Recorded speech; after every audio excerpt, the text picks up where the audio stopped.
Happy budget season. Very excited to see you all.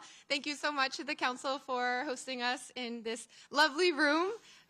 Sorry, we already ruined one tablecloth and table and all my notes with it, so I'm flying from the heart today. Very, very honored to be here with you after what's been already an incredibly energizing budget process. We set out from the start to try to reflect the energy in our communities, but also to honor this new process that we have this year. I am very, very thrilled that our first budget and our new administration lines up with the first year of a new budgetary power and process shared with the City Council. So thank you for being part of that even from the very beginning. We hosted several listening sessions that Chair Fernandes Anderson helped us organize and President Flynn. We put out a citywide survey in 12 languages and learned a lot from that initial flipping of the budget process to prioritize resident feedback up front in the drafting and iterating and going back and forth. And we have a lot of to-dos from that process for next year as well, learning about how to go beyond just open listening sessions and really connect door to door and meet each person where they are. But it gives us a great foundation.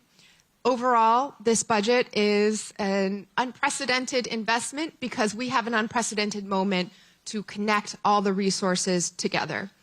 Our goal was not only to put forth an operating budget and capital budget and schools budget that are fiscally sound and represent the delivery and continuance of city services, but to really tie in the federal recovery dollars so that we can do something special and transformative in this moment. And so you'll see in some of the presentations that the dollars really tie together across all of these sources, and we're excited to use that once-in-a-generation, one-time funding to really leverage the investments that we're able to make on the operating side thanks to the continued sound management and strong policies of the city. This year is a $3.99 billion operating budget. I know we're waiting for that one. We're so close, so close. A $3.6 billion capital plan, and of the remaining $350 million for ARPA investments, it is meant to accelerate and exponentially amplify each of those areas. We're going to do something a little bit different this year, I think, with the budget presentation as well, just so it won't just be myself and one person from our budget office speaking, but we really wanted to highlight the investments that are going to be made across a wide range of areas. And so various members of our cabinet will be here presenting, and so thankful if everyone could join me in just thanking our cabinet and administration officials for all the work that's already gone into the budget. And thank you especially to the budget team, who I see sort of mostly scattered in the back, for their many, many rounds and hours of going line by line with me through the budget.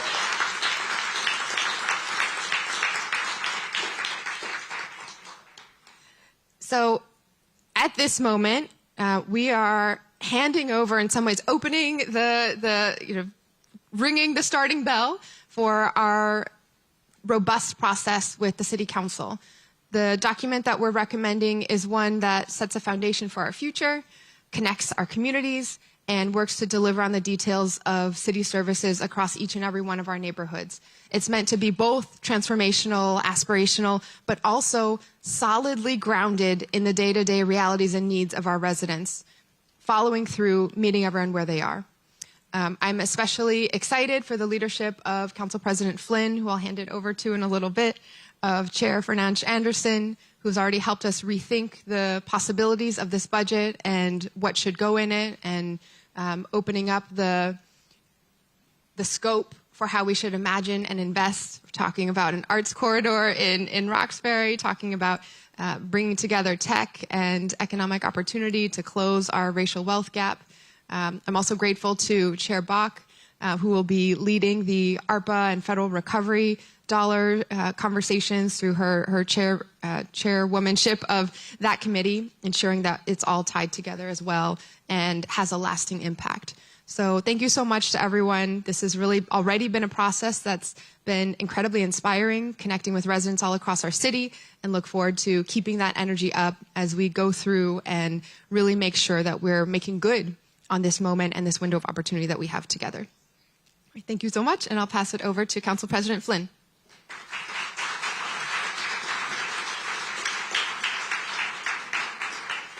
Thank you, Mayor Wu, and thank you for everyone for being here. I had a 12-page speech that I was going to deliver today, but Neil Doherty spilled coffee on it this morning.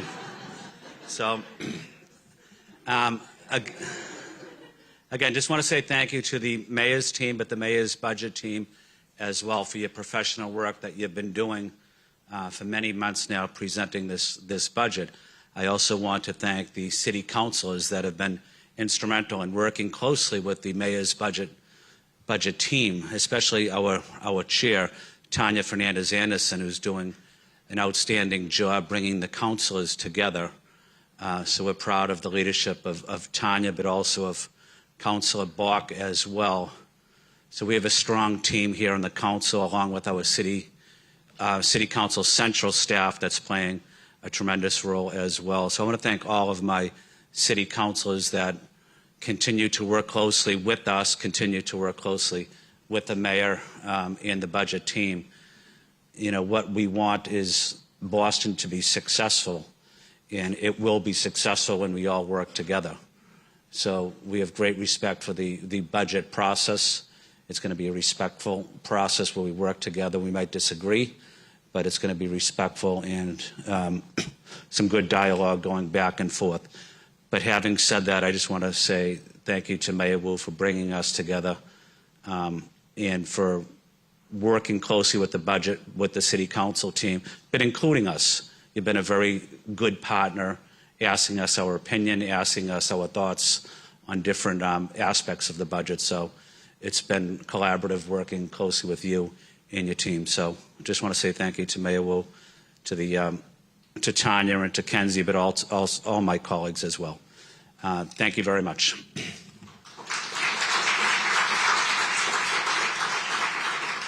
So next up, I wanted to invite up the Chair of Ways and Means, followed by the Chair of the ARPA Committee.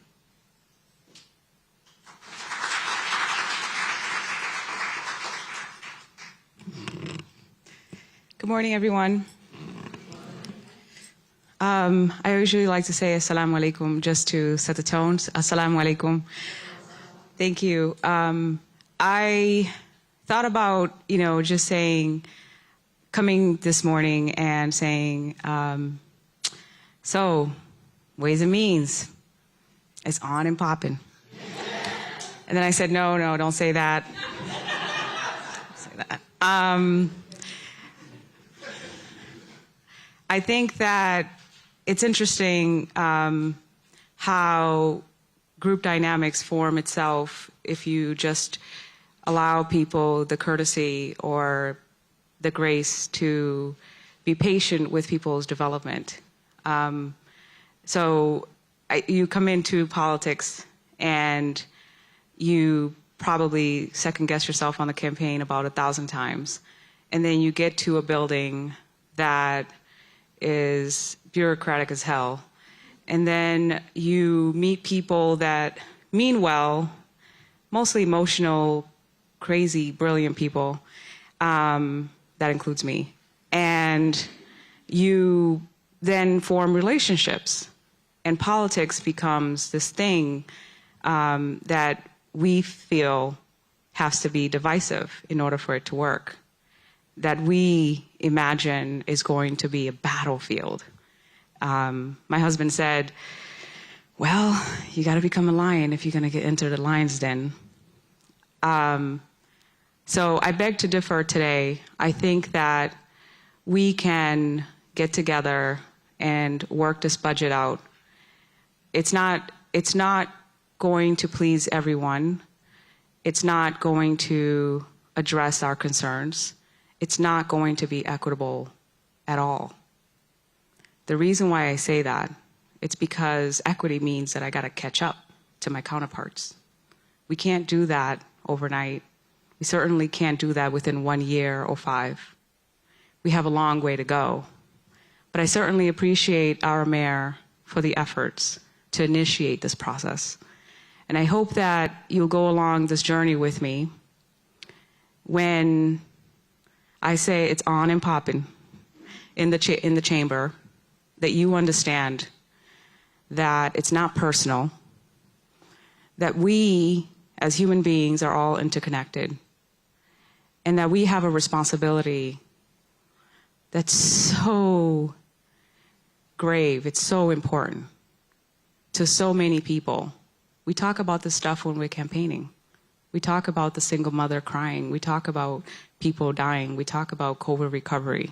We say racial justice. We use jargons to put us in positions to make us look like good people. If we are truly pure in our intentions, we will follow it with our actions. So everything that I say, I must. Everything that I do from here forth, probably less joking, budget sucks. But everything that I do from here on, I ask you for your forgiveness if you take it in the wrong way. I am going to take this very seriously. I hope that you will partner with me and see that it's for the greater good. I look forward to working with you. I look forward to working with you.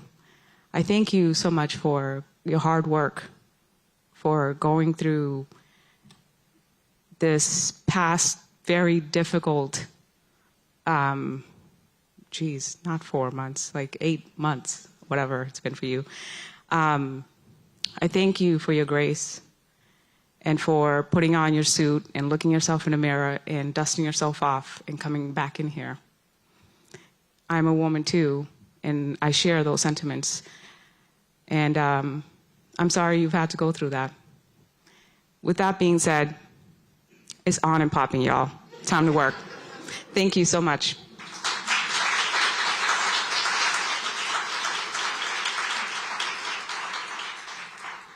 My remarks were the only ones spared from this Filmageddon over here. Make of that what you will. Thank you, Mayor Wu, President Flynn, and colleagues. Thanks also to the budget staff, and especially our CFO, Justin Sterrett, who has given us 5 exceptional years of service that are concluding at the end of this week.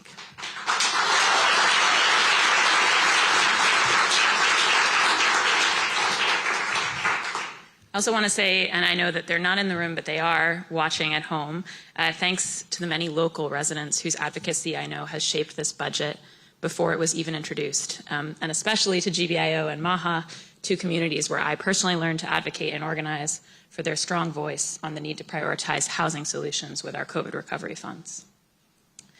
I'm so glad to be here today talking to you all and with Mayor Wu about how to really put meat on the bones of a Green New Deal. I think that's what our American Rescue Plan funds, which are what's in my committee, are really about. And I think it's worth lingering for a moment on the words New Deal, why we're still using that phrase 90 years after Franklin Delano Roosevelt first used it in 1932 at the Democratic Convention. I think we're still using this phrase because it was a remedy for hopelessness in that time, and because its legacy endures around us in public infrastructure that we continue to rely on to this day.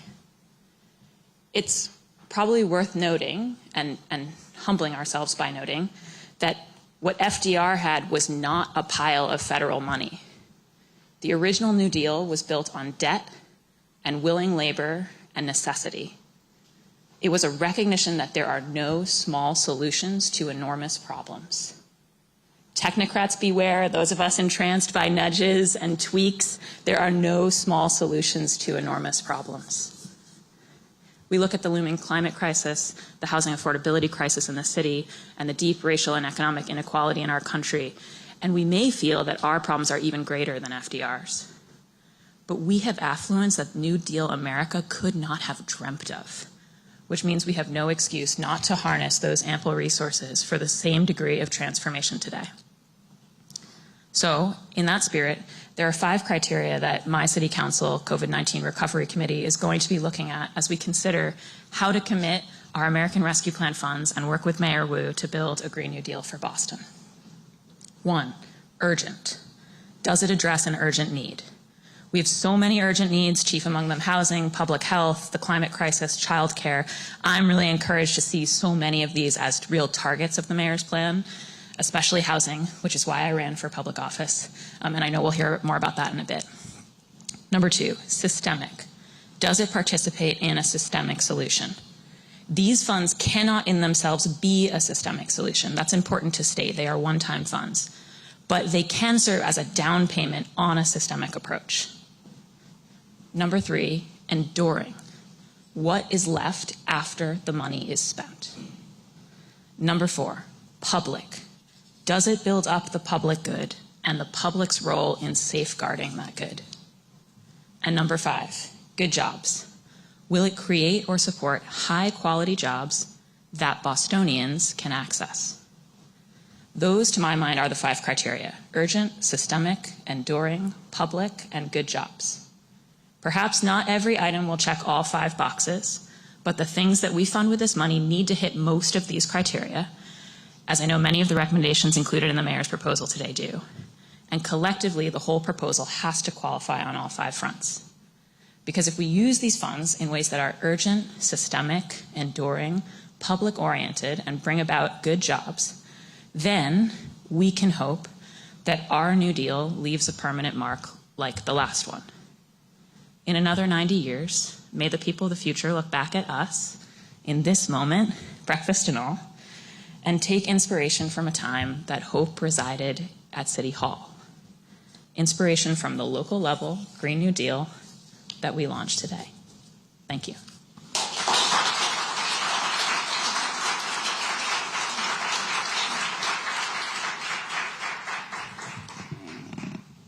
Good morning, everyone. Can you hear me? My name is Justin Starrett, and for the next couple of days, I am the CFO for the City of Boston.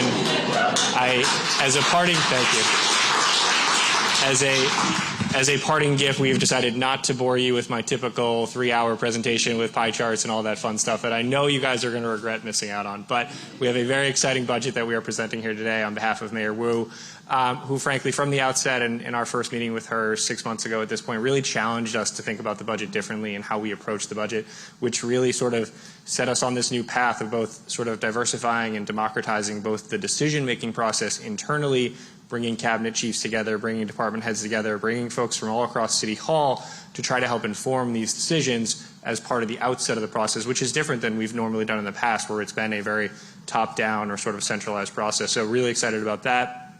And then on the public-facing side, really excited we were able to chair with, obviously, President Flynn, Councilor Fernandez-Anderson, and Councilor Bach on the listening tour that we had, and we're going to get into that in a little bit and what we learned and how it informed our actual decision-making process over the last couple months as we got to here.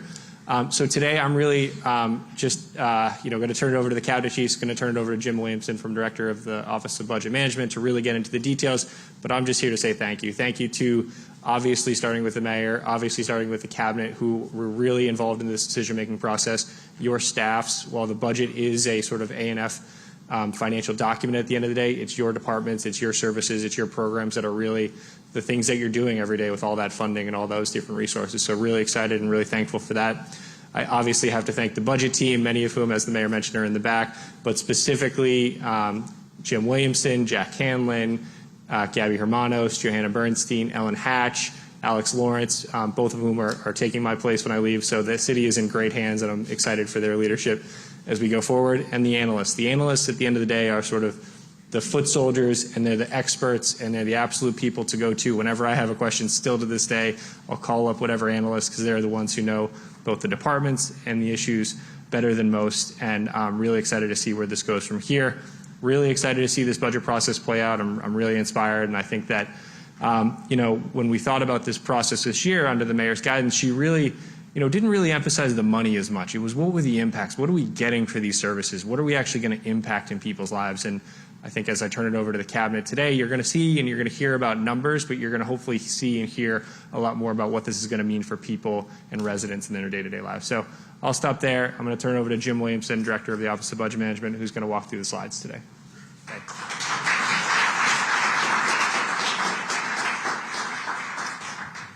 Yeah, thank you, Justin. Thank you for your service for the city. Justin's been a great leader in the E&F cabinet, and we will miss him dearly. And thanks to the mayor and her staff, the city councilors. It's with your help that we got to this point.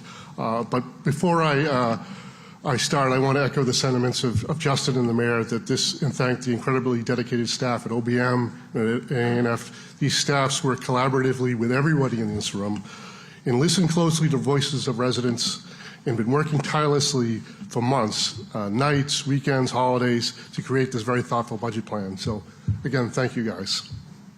I think I'll, okay, what am I doing here? There we go. So first, before we get to the exciting things like community engagement and investments that are coming later in the presentation by people who are much more articulate in those subject areas than I am, we're going to give you some high-level fiscal context. So Justin joked about his pie chart. He has bequeathed them to me, and I will do my best to talk about them. So as you can see from the pie chart, public education is the largest slice in the core and the most fundamental service provided at the local level. The next slice is public safety and other city departments and so on.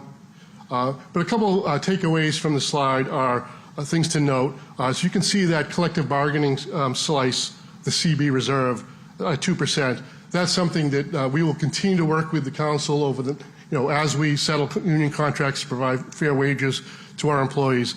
I think there's a hearing coming up on the 19th for AFSCME. So you'll see that moving into the departmental slides as we go. And another slice you want to take away is the fixed cost. So those include the long-term commitments like the pension obligation and the debt service that supports the capital plan. In making sure you're ensuring that you're covering those things are what sort of are generally accepted principles of a well-financed, a well-managed government, that you're on track with your pension schedule, that you appropriately finance your debt schedule. And then with that, I will move on to revenue. The reliance on property taxes is fairly obvious in this pie chart. It's 74% of the city's revenue. We've been very, very fortunate with development that has happened with the city. We've used those resources to put back into the city, in the most equitable way possible to make sure services are provided across the city. The state aid number reflects what the governor had proposed. I know the House at the state is offering their budget now, and the Senate will follow in the spring. And hopefully that slice will get a little brighter as we get closer to June. While the city's budget is pretty well protected by the reliability of property taxes, we have to acknowledge that our excise and departmental revenue have not yet returned to pre-pandemic levels. So it's tremendously valuable that we can leverage our ARPA revenue from the American Rescue Plan for revenue replacement. There's $40 million in the FY23 budget to support the operating budget, and that's in that 2% slice of this pie.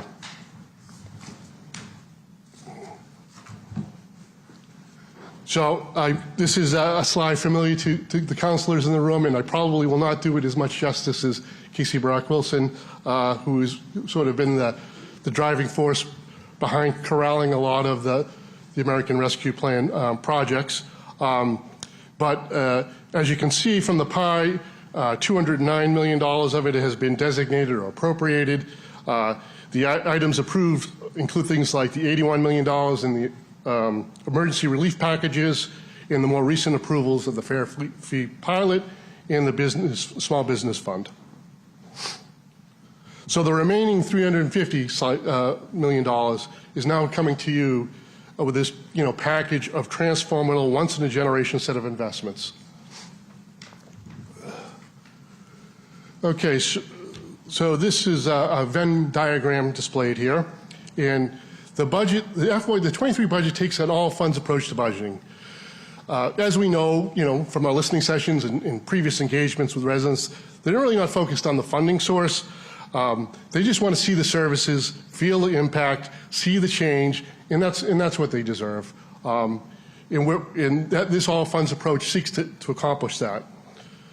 So here you see the annual operating budget growing by $216 million over FY22.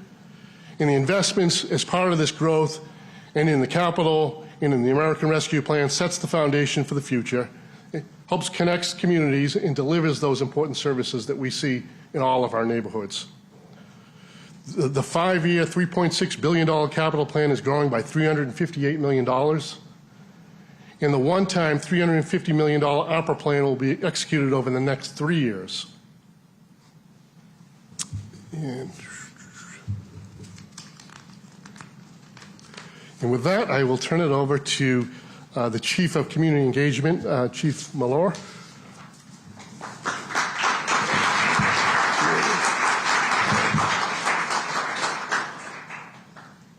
Thank you all. Okay, I don't know how to use this clicker. Okay, thank you. Oh, okay, maybe wait. Jim, how?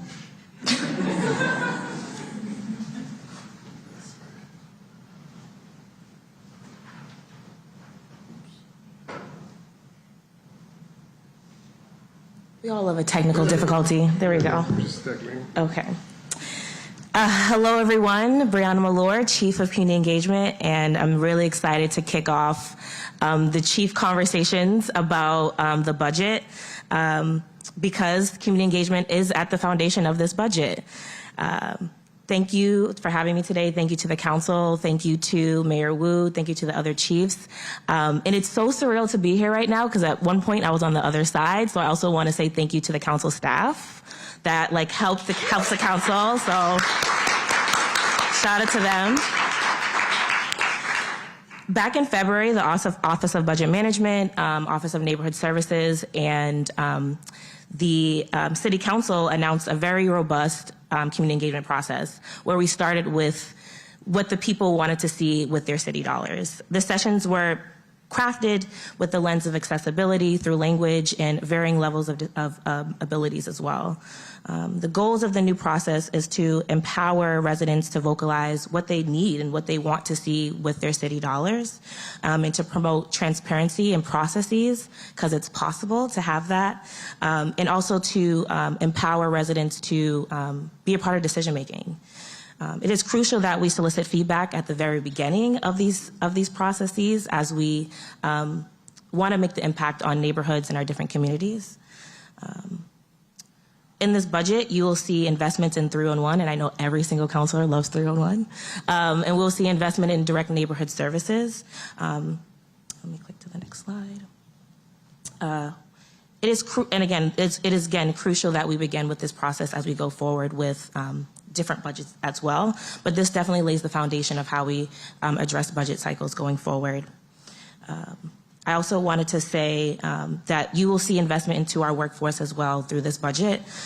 So I also want to say a deep thank you to the city workers that pick up, public works, pick up trash, to neighborhood services that run abutters meetings that you also love and stuff like that. So I really want to also acknowledge and underscore that there's a deep investment in our workforce in this budget as well. And also that I'm excited to lead such a cabinet that is deeply impacts our neighborhoods and our people, because this budget is informed by the people because it impacts the people. This is some of the words that we heard from our surveys. As Mayor Wu mentioned, the surveys was available in 12 different languages, and we were able to kind of pull out what are the people saying that we want to see deep investment in. We see words like, transportation. Shout out to the 3 free bus lines. We see investments with housing and schools, and this is what the neighbors want to see. This is what the community want to see, and we see deep investment in these. So I'm excited. Thank you again for having me.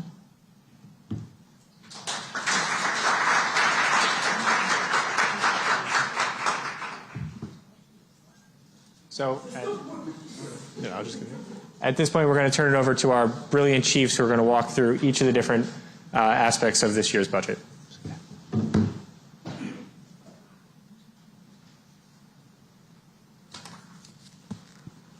Oh, wow, the hoop issue. 1 second. Wow, buenos días. There we go. Buenos días, my name is Maria Angeli Solis, and I am the Chief of Equity and Inclusion. Here we go. And I'm here to just give a very brief overview of some of the investments that you will notice are helping us continue to lay the foundation for a more equitable Boston, where every resident has actually a seat at the table, and we are amplifying their voices. We're not here to give anybody a voice, we're here to amplify. Back in February, we announced the launch of our Office for Black Male Advancement. And just a few weeks ago, we also announced that we are searching for an executive director to lead our work in our inaugural office of the LGBTQ advancement community as well. Really looking forward to some of the work that these two offices will be doing with our communities. Then we also are requesting an additional $610,000 to fund our Language and Communications Access Office that offers translation and interpretation services to residents that speak languages other than English. Also, we're expanding our Dreamers Fellowship initiative, spearheaded by Moya, the Mayor's Office of Immigrant Advancement, to ensure that immigrant youth who cannot participate or qualify for currently the youth program that we have actually access to internships and fellowships as well. This would help get us from a number of 350 students to over 450. And finally, we're also funding a community ambassador program by the Department of H Strong, which I'm really excited about, that will help connect with our growing elderly population, also that speak different languages. That's it for now.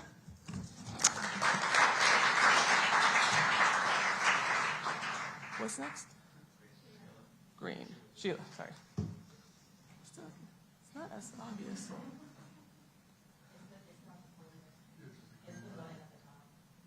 The button at the top. Okay.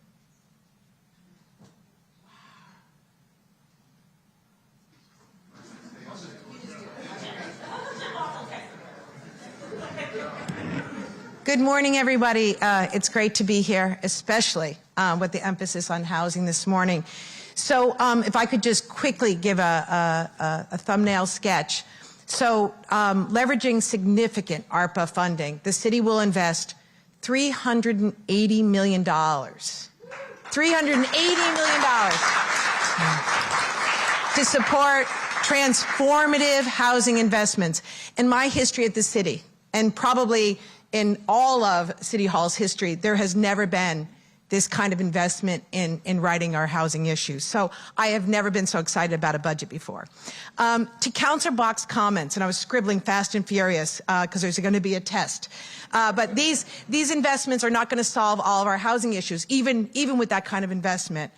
But I am here to say I believe they will have very large impact. They'll form solutions and going to show us a way forward and how to do work differently. And we're going to look back and be able to point to real change and real accomplishment. So more specifically, we're going to increase homeownership rates, especially for households that have been kept out of the homeownership market. We're going to build new green housing on city-owned land near transit. We're going to buy occupied tenanted buildings and convert them to long-term affordable housing and stop gentrification, especially along transit corridors. We're going to preserve public housing, which is so important to so many of our households, and we're going to continue to support our homeless by making sure that they've got safe places to stay, and we're going to build a lot more supportive housing for those that need supports to stay housed. So I'm really excited about the work. I want to work with you all. I want to work with the City Council. I want to work with y'all just to make sure we get it right. So thank you. And I'm going to hand it over to Shagun. Great. Thank you so much.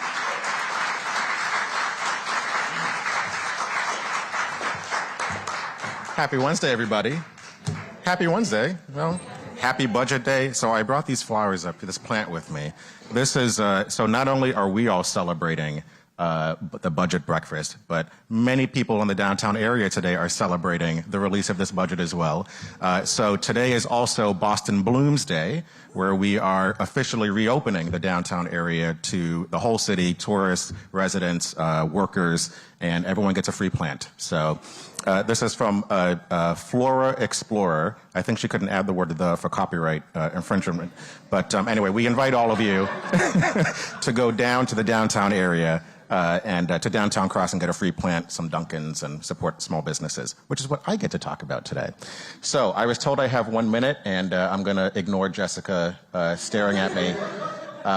So this has actually been exciting. If a lot of folks that have come into the cabinet are folks that were advocates on the streets pushing for changes to happen, and so to be in this position to be able to craft a budget within 2 weeks. But Justin was very patient and helpful with us to put this all together. So what we see here are not just investments, as Sheila mentioned, in housing, but we also know that our small businesses are the lifeblood of our economy. They're what keep Boston going. And so some of the investments we're making across both ARPA and operating budget, you'll see here $3 million in ARPA to expand tuition-free community college, a program that was launched a few years ago.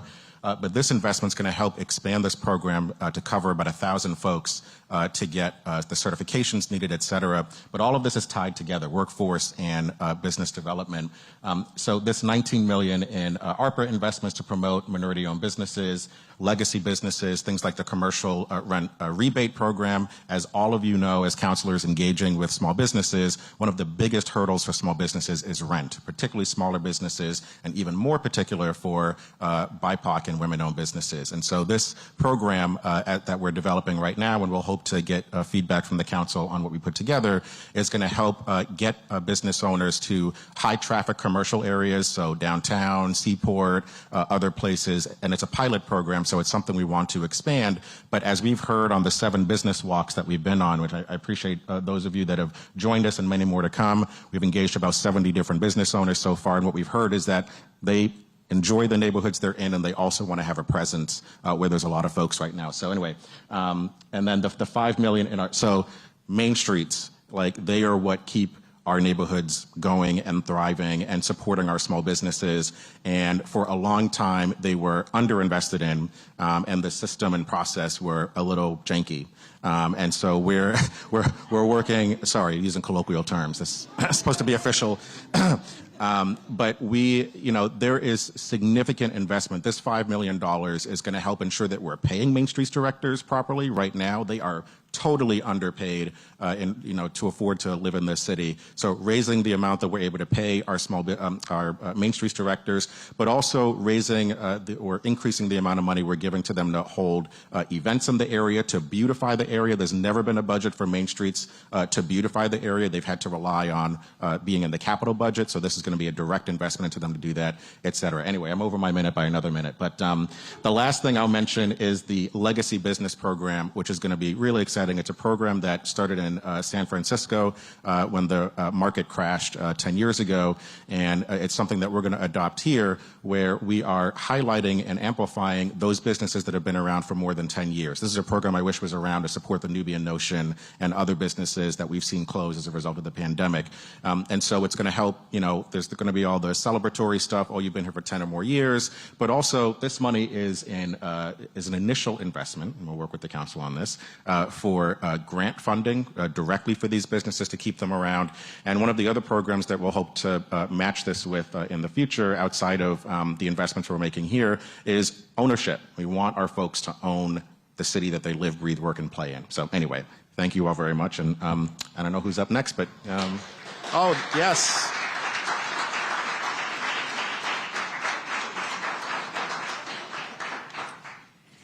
I am a minister, but I'm actually going to make it close to my time. So, as you know, our mayor has made a significant commitment first to transportation justice, and so I want to just highlight that, that our first goal is to get as many people on public transportation in a mode shift, and really thankful for the work of Streets to lead us in that direction.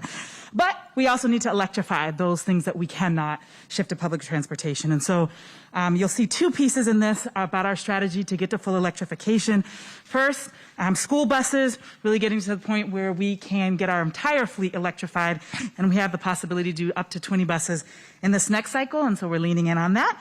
And then also work to do our full central fleet. We still have some more work to do around the full plan, and we're working on that right now, but we didn't want to miss this opportunity to make some investments now to get us on that path. Second, you'll see is a $6 million investment for our Youth Green Jobs, Power Corps. Many of you, I thank you for those of you city councils who were out at our hearing recently. This is a real strong partnership between the EEOS cabinet, but also the Office of Workforce Development and Economic Development. We're really excited to train the next generation of green job workers. And I'm really excited that it's going to focus on the neighborhoods that I grew up in. I'm often the only woman of color in the room in these green job spaces, and we need to make this ARPA investment make it possible for that no longer to be the case. 10 years from now, I want people to be like, a room without people of color on green jobs, that doesn't exist in the city of Boston anymore. And then finally, this investment in open space. This is all of the capital budget around park renovations and upgrades that we're doing across the city, but also a huge investment in the expansion of the tree division. We've heard so much excitement about more trees, and we need the folks to get it done. So this gets us on the path, moving closer to what we need to have a robust tree division to protect our canopy. So really excited. I've been working with a number of you, the counselors in the room, and we look forward to continuing that partnership as we move forward. Thank you.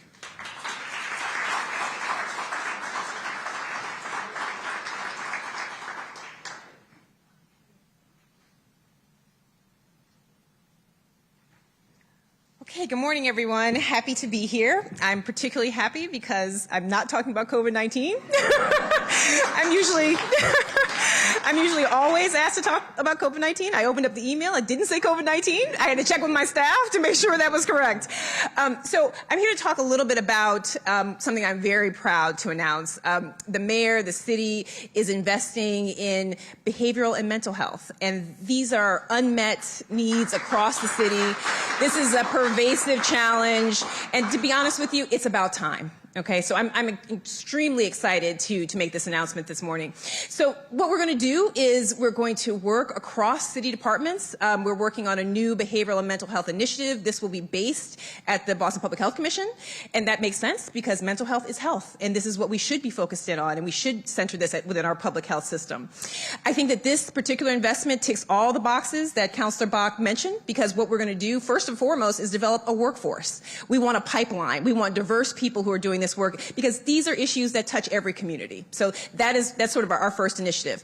In addition to that, we're going to be working across agencies. Age Strong will be coordinating with the Commission to develop an initiative focused in on our seniors. Clearly, a lot of mental health needs that have been unmet amongst our senior population, and this is about a $600,000 investment.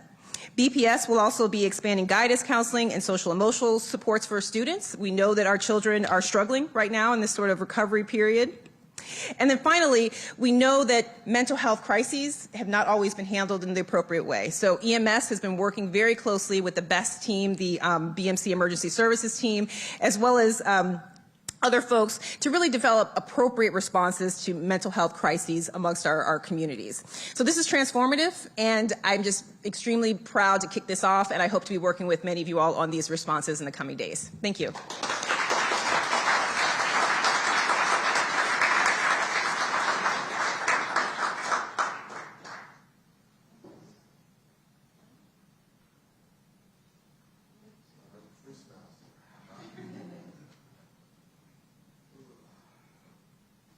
Good morning, everyone.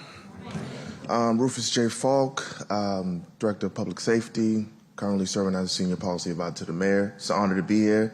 And like Brianna, sort of surreal to be here.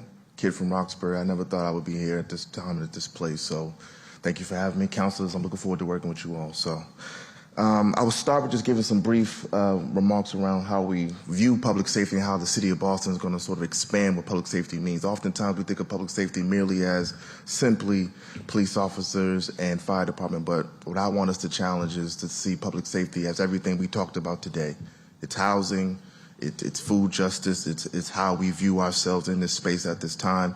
We want to have a more broad view because we all have a role to play in quality of life. So thank you for that, and I'm just going to get these remarks going because I know I have, what, a minute and a half? 1 minute, Jess? Okay.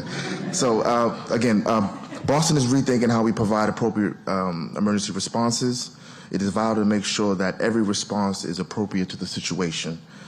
To that end, Boston will add 4 EMTs dedicated to co-responding with the best clinicians to certain mental health response calls. In addition to that, the city of Boston will also be adding 20 regular EMTs, which is an amazing thing. I see my guy, Chief Hooley, over there.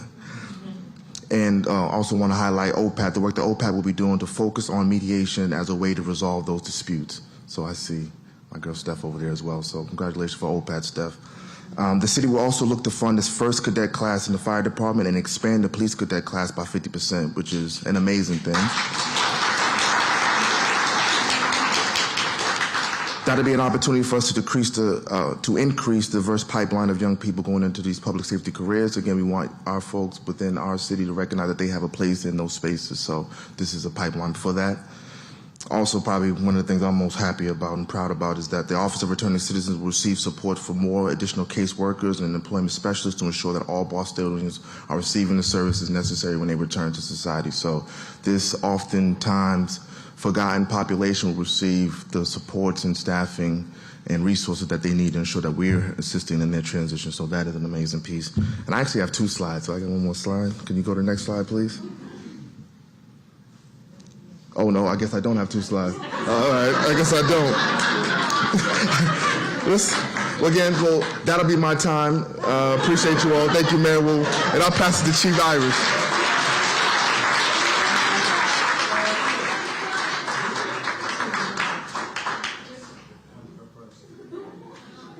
Perfect timing. My Apple Watch said it's time to stand. So pleasant good morning to everyone. I hope you guys are enjoying this wonderful breakfast by one of our in-house retail options, Zaz.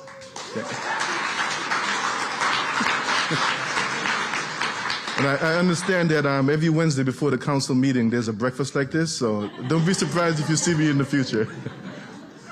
So as you all know, basic services is the foundation for city government. And in this budget, you'll find millions of dollars invested in basic services, doing important things like a new telephone system for our fire department headquarters, additional 311 call takers, and investments in critical facility repairs throughout the city. We're also going to be adding additional staff to our public facilities department that handles many of the projects that you all love, libraries, schools, community centers. And so we'll be adding capacity there to make sure that we can manage these additional investments and keep our projects on time and on budget. Thank you.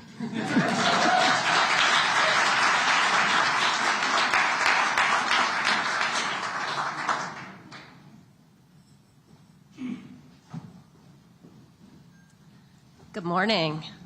I'm Kristen McSwain, and I am a senior advisor to the mayor and the director of the new Office of Early Childhood.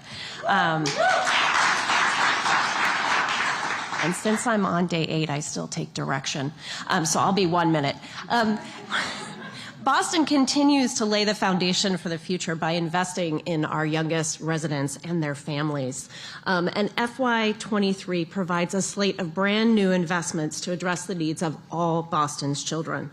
From the newly created Office of Early Childhood to transformative ARPA investments that will change how child care works, including investing in our workforce, to expanding Boston Public Schools counseling services from kindergarten to senior year, and then also providing an additional $50 million in ESSER funding directly to individual schools so people who are closest to the children and their families can be making decisions that impact them on the day-to-day basis, as well as $54 million to be spent citywide through our district office.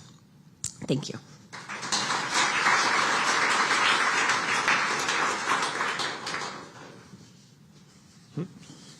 Good morning, everybody. So I'm Yasha Franklin Hodge. I'm Chief of Streets for the City of Boston, and I'm incredibly excited about this budget. This really is an investment in both the exceptional city services that the residents of Boston rely on every day, and an investment in the transformation of the 800-plus miles of streets that we have in the city.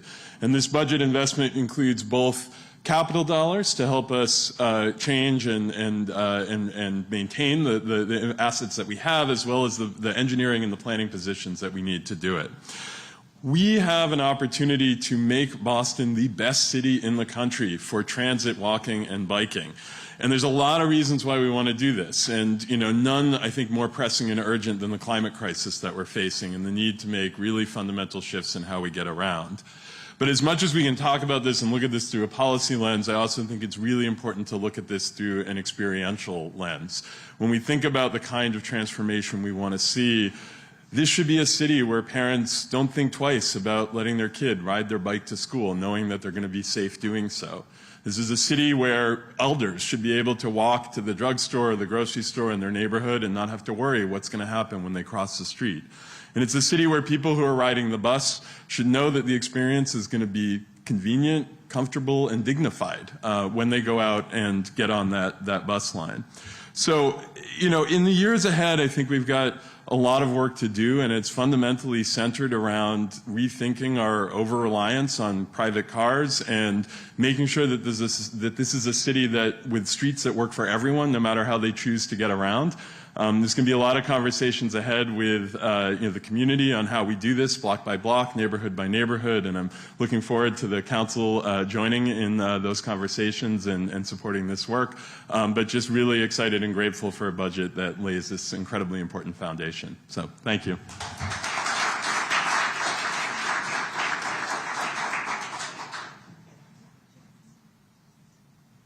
Hi, everyone. Good morning.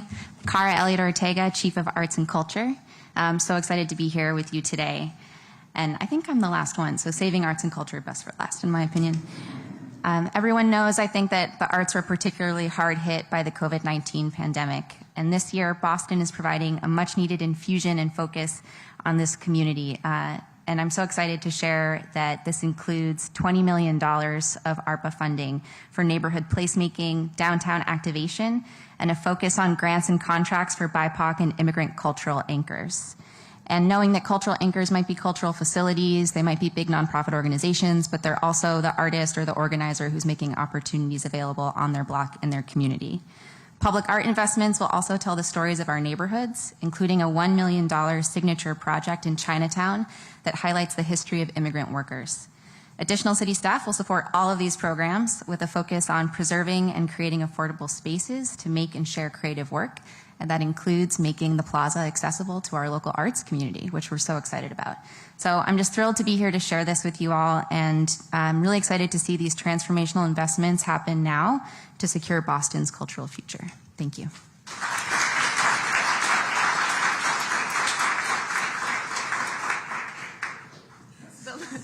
The last order of business formally before Q&A from our lovely media friends.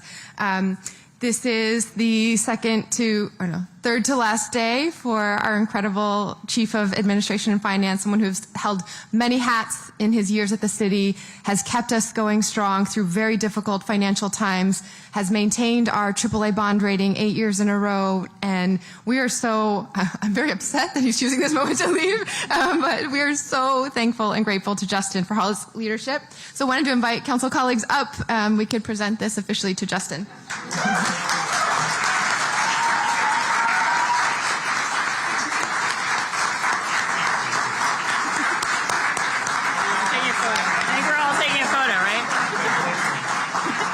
He's tall enough, he can go wherever. I'm not sure. What? That's everyone in the room. You know she got a broke leg. That's you, Brianna. Come on, B. Photographer, she good? Limp on up here. Come on, girl.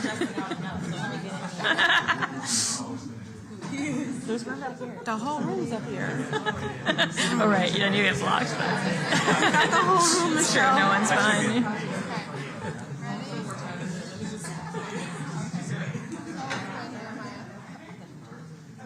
See, on my last budget, too.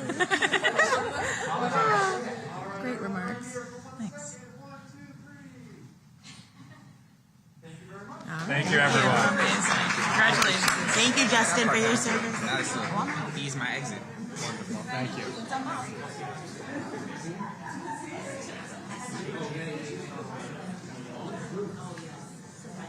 Okay, does media have any questions?